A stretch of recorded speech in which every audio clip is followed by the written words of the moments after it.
Hello नमस्कार दोस्त, भोजपुरिया news में आप लोगों को फिर से एक बार स्वागत है। चलिए आज हम लोग बात करने वाले हैं छोटे सिंगर विकास राव के बारे में। विकास राव का गाना एक जो रिलीज हुआ है, जो संघर्ष म्यूजिक पर गाना रिलीज किया गया। इस गाने का टाइटल है साड़ी पहन लो तो विकास राव एक छोटे सिंगर है। इस गाने के गाए हैं विकास राव, जो मधुर गीत आवाज़ में गाए हैं। यह गाना काफ़ी अच्छा खासा लग रहा है और पब्लिक भी इस गाने को सुन रहे हैं। जो संघर्ष म्यूजिक पर यह गाना रिलीज किया गया, तो जाइए आप लोग भी सर्च कीजिए और इस गाने को सुनिए और काफ़ी आनंद उठाइए।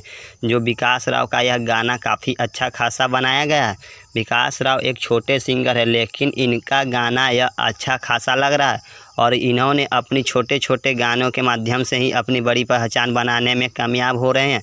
विकास राव एक छोटे सिंगर है, लेकिन इनका गाना काफ़ी अच्छा खासा बनाया जाता है और मार्केट में आने पर इनका गाना काफ़ी हद तक चलता है, जो काफ़ी अच्छी खासी व्यूज लेकर आते हैं। जो विकास राव एक छोटे सिंगर होने के बावजूद अपनी संघर्ष से पीछे नहीं हटते हैं और अपनी मेहनत जारी रखते हुए उन्होंने एक गाना रिलीज किया है, जो काफ़ी अच्छा खासा बनाया गया। यह गाना है साड़ी पहन लूँ तो ढोरी लौकेला।